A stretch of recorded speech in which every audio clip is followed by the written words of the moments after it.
Did you know that 62% of women rely on their businesses for their primary income, yet 88% of these businesses generate less than $100,000 in annual revenue?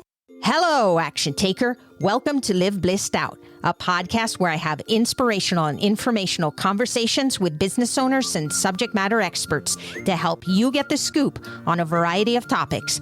Tired of hesitating or making decisions without having the big picture? Want to be in the know? Then this is the place to go. I'm your host, Marissa Houston, helping you achieve bliss through awareness and action. So let's get to it. In this episode, Patty Block shares how you can price for value and stop settling for crumbs. In 2006, Patty founded the Block Group to empower women business owners who are experts in their fields. As their trusted advisor, she brings a unique perspective, having experienced and solved many of the same complex issues women face as leaders, moms, daughters, and sisters. Patty teaches women how to shift their mindset and build their confidence to generate more revenue with less stress by reimagining pricing and selling. She's a firm believer that when women earn more, everyone around them benefits: their staff, their family, and their community. Clients often refer to Patty as their business therapist and secret weapon. By establishing long-term relationships and serving as a strategic sounding board, clients experience direct benefits to create real and lasting change, turning roadblocks into building blocks. To learn more, visit theblockgroup.net. The information, opinions, and recommendations presented in this podcast are for general information only, and any reliance on the information provided in this podcast is done at your own risk. This podcast should not be considered professional advice. Patty, welcome to the show. Thank you. I'm thrilled to be here. It's great to have you. So what are we talking about today? What I'd like to talk about today is empowering women business owners to generate more revenue with less stress. It's the basis for everything that I teach. Funny story, when I was growing up, my mom used to make these fabulous cookies. The whole house smelled good, and it was warm, and the cookies were gooey, just really wonderful cookies. And my whole life, I watched my mom eat the broken cookies. But it wasn't until I was a teenager that I thought to ask her, why do you only eat the broken cookies? Do they taste better? And she laughed and said, no, I eat the broken cookies, so you can have the whole ones.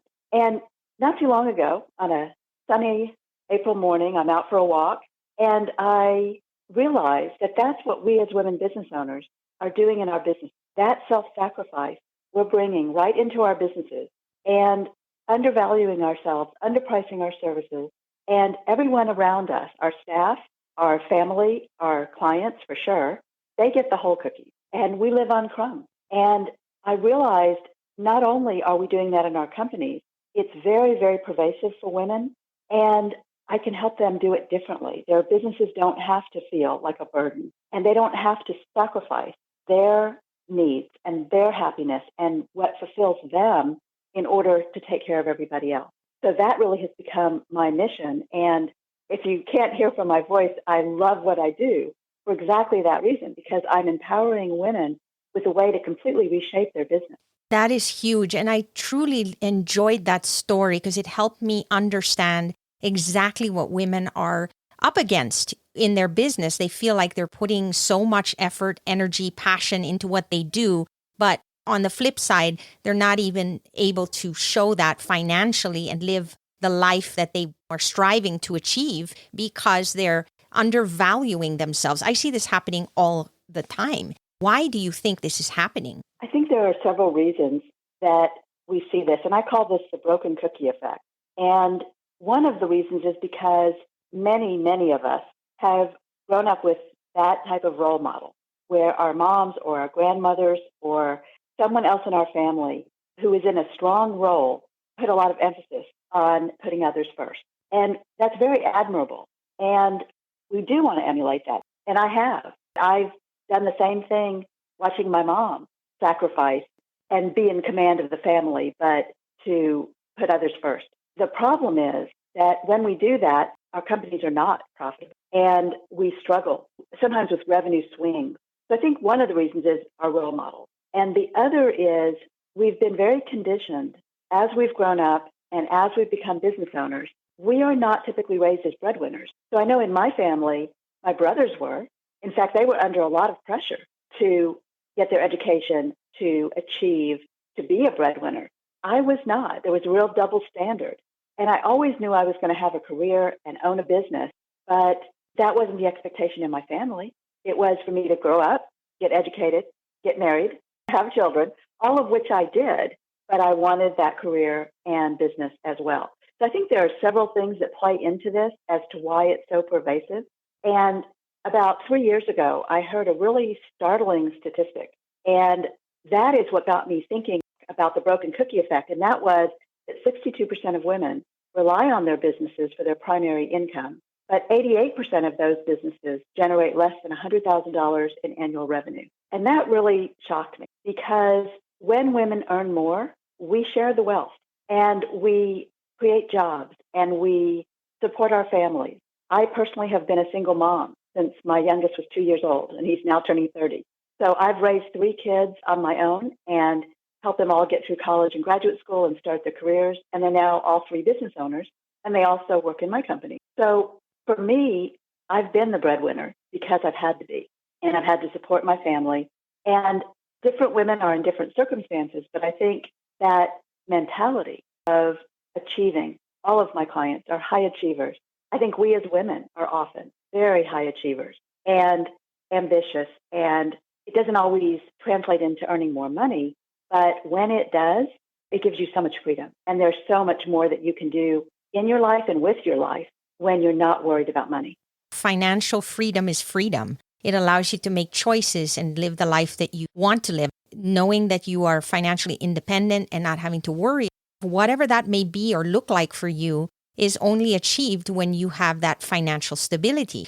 The thing I see happening, and I love your perspective on it, is that there's a lot of competition. And so when women start out in a business, even though they know what they're doing, in a sense that they typically take on something that they love or that they have experienced in some way, they're still concerned that they know it as well as somebody else. And so when there's competition out there, they're looking at what those people are charging, and then they're downplaying what they offer and are trying to compete with that.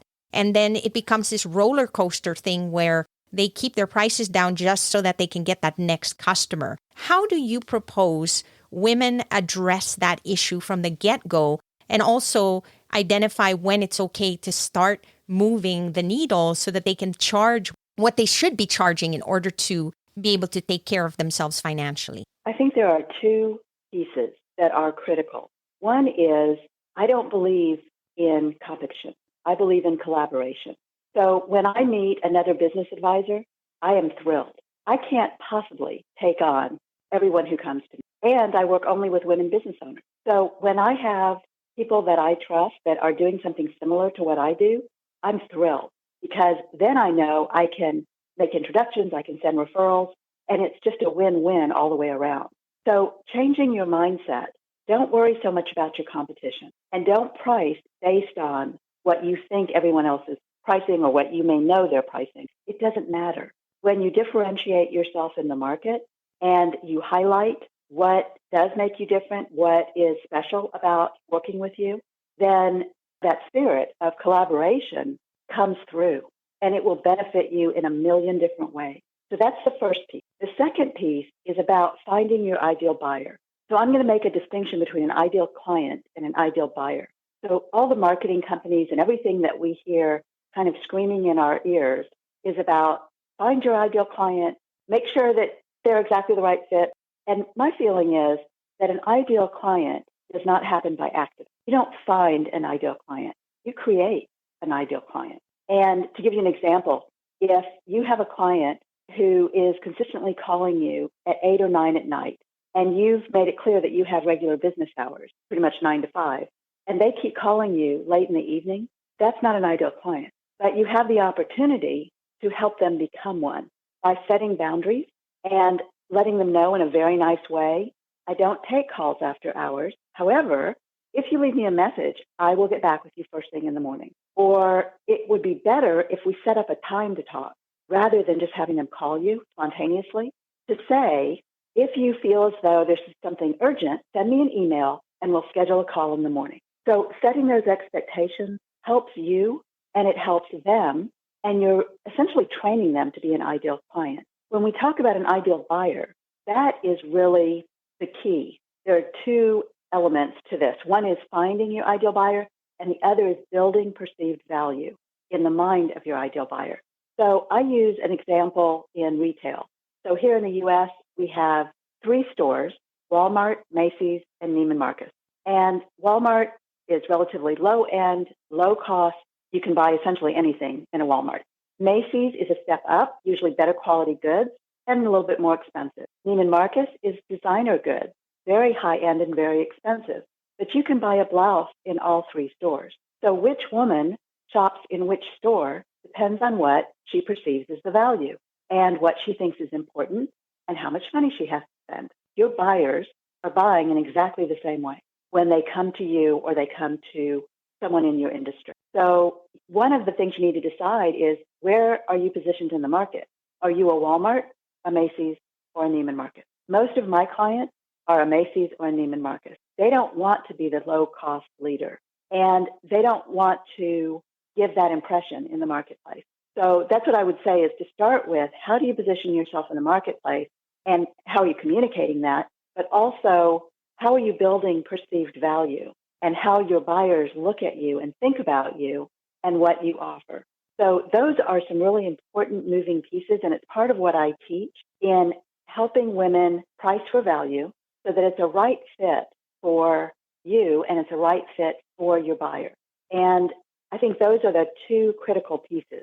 I appreciate you sharing that, because I think that a lot of women struggle in that area because they can't visualize or justify why they would charge maybe twice, maybe 3 times more than somebody else. They don't see it for themselves. So as a result, they end up saying, well, if this other person is charging that little, then that's all I'm able to charge, not really understanding all the additional value that they provide, or being able to, even more importantly, communicate that to the people around them. Because if somebody compares them to another person that's charging very little, they're going to ask that same question. And so I think the confidence comes from being able to distinguish yourself. And I think that's where a lot of women struggle, don't you? I do.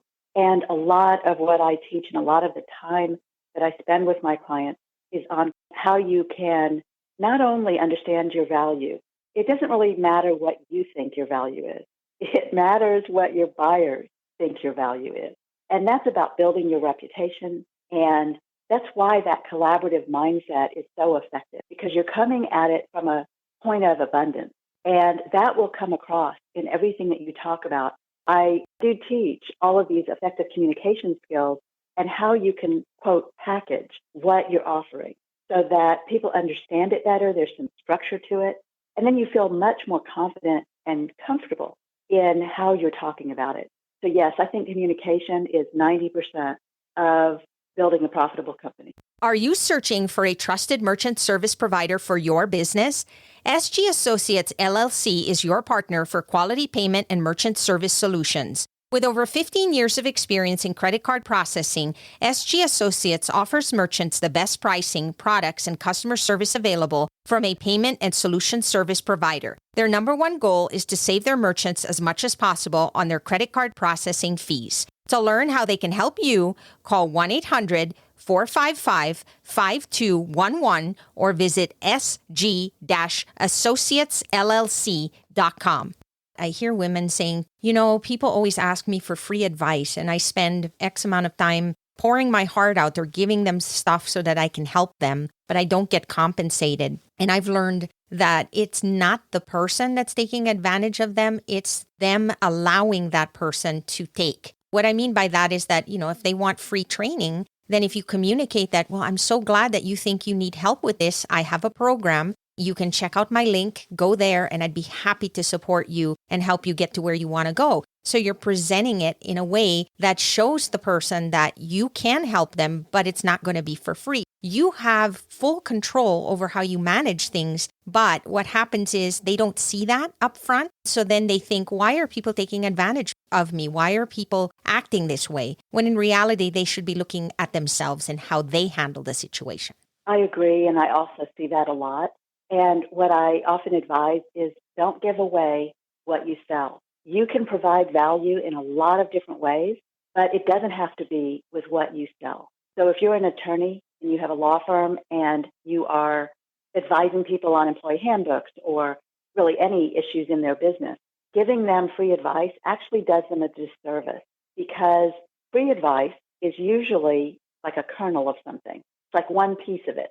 And you know, as the service provider, that you need to give them the whole picture. It's like putting a puzzle together. And if there's a piece missing, they don't see the whole picture. And that's very much what we need to do as experts in our field, as service providers. We need to help people see the whole picture. And that means they need to compensate us for the value that we're bringing. And how do we get that across, Patty, given the fact that we are so inundated with free information that people just assume now that they can get all the information out there? Everything they need is available for free, so why should I pay somebody? And to your point, free information is not complete.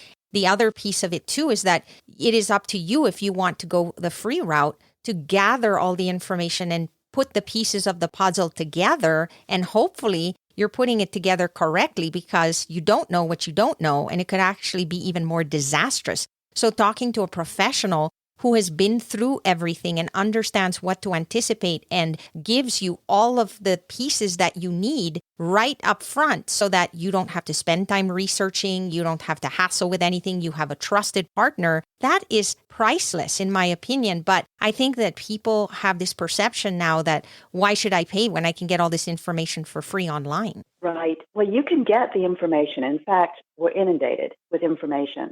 But learning something doesn't mean you can put it into action. And we see this all the time. The online course space is so saturated right now. And you can learn anything in the world that you want to learn. But what are you going to do with it? And the other thing I'll say is many, many people buy these courses and don't finish them. We've already seen that's not the best way to learn for adult learners. So I have online programs that I offer, and every program that I do has a hybrid. So it has the group coaching component as part of it. And one big thing that happens with a trusted advisor is they hold you accountable. And we have a really hard time holding ourselves accountable. Even if you're very disciplined and high achieving, it's hard to know what are the right things to work on at the right time. And so we default to working on things that we're comfortable with. So I work with a lot of accounting people. They seem to be very attracted to what I do. And I love working with accounting professionals. And their comfort level is working in Excel spreadsheets or working in their accounting platform. So when they have to choose how to spend their time, that's their default. The problem is they may need to work on more strategic issues in their business, but they don't really recognize that. So there are many benefits to working with a business advisor, making sure you're working on the right things at the right time in the right way, and having someone who's holding you accountable. I read somewhere the same thing as you did. The statistics for people that actually take courses is pretty disturbing, to say the least, because these courses are not cheap for the most part. And people buy them and then they just sit there. They don't even watch them. And then if they do watch them, they feel good about watching them. In fact, I've heard certain women go, why is my business not growing? Like, why are things not improving? I'm taking 1 million courses. I'm trying to develop my skills so that I can improve. And nothing is happening. And essentially, what's happening is that they are learning, but they're not applying. Action is absolutely necessary because even though we have to learn, and that's a given, learning is part of the process. If we don't apply, then we're not going to get to where we need to go. And I think that's the missing element. I agree. And if those business owners took all the money they were spending on courses over the last 10 years and applied it to hiring a business advisor, somebody they really trusted that was going to hold them accountable, the business owner would be miles ahead because they don't need to be an expert in every business process. You're then leveraging someone else's experience and expertise. And it streamlines everything that you're doing in your business so it can run like a well-oiled machine and you can be more profitable. So I think people misunderstand how to use a business advisor or a business coach. And when you find the right person and work with them in a very effective way, it really catapults what you want to accomplish inside your business. There's just nothing like having an expert by your side to help you through the process, because at the end of the day, those courses are still DIY. You still have to put the work in And many people stop after they listen to the course. They don't really apply what they learned. And so that's not really going to be beneficial. And so there's that element of not just a coach, but even a group interaction with other people is very helpful because you get different perspectives and it motivates you. And that's just how we're built. And I truly believe that having that component in there is essential to move ahead. Can you share exactly what you do and how people can get a hold of you so that they understand what kind of services you offer and how you might be able to help them? You bet. I founded my company in 2006 and work exclusively with women business owners all over the country. And my clients are service companies where the business owner is an expert in her field. So attorneys, CPAs, marketing and public relations professionals. I have a client who is an expert in human factors engineering and works with medical devices. So specialty consultants are wonderful clients for me. And the way I work with clients is in three main ways. I have private consulting where I work one-on-one, and in many cases, I become a key member of the team, and I'm helping them with all different aspects of their business. The second way I work with clients is through the Revenue Roundtable, and that is a group coaching environment. I carefully curate the Revenue Roundtable group, and that is women that are peers. And again, all experts in their fields, but all different industries. And we come together and meet, and the whole goal of the Revenue Roundtable is helping them build their companies and generate more revenue with less stress. So that includes the pricing and the selling pieces. And the third way is I have online programs, value-driven pricing and painless selling to ideal buyers. And those focus specifically on how you price and how you can change that. And I wanted to mention, I don't always recommend that you raise your prices. Sometimes your prices are okay, but adding structure to your pricing makes it so much easier for you to communicate and for your buyer to understand. So adding structure is a real key to that. I'm so glad you brought that up, Patty. You have to make things as simple as possible. Make it easy. And many times you'll go into a website or talk to a potential business owner that you're looking for to help serve you. And everything is so confusing and it's not really packaged appropriately that people get turned off just by the pricing and they walk away. That's right. Or they don't want to put the energy into trying to figure out what you're talking about. Yes, you do need to make it easy for people to understand and easy for them to buy. So the online programs that I offer have a group coaching component. They're hybrid courses because, again, I think just learning from a video is not enough. So those are the three ways you can work with me. You can visit my website at theblockgroup.net. And I love connecting with people on LinkedIn. It's Patty with a Y, so Patty Block on LinkedIn. And when you connect with me, please send me a message to say that you heard me on this podcast so that I can make that mental connection. And I also want to offer your audience access to a quiz that I have. It's called Revenue Roadblocks Quiz, and the website is myrevenueroadblocks.com. And when you take the quiz, it helps you recognize and understand what is keeping you stuck, what is in your way that you're not generating more revenue. And that includes fears and insecurities and mindset and all the pieces that keep you stuck. And then talking about how you build perceived value and find your ideal buyers. So if you'd like to take the quiz, I would love that. And when you do, you'll get a report that will give you some insight into what is happening inside your business and what you might want to start looking at to make changes.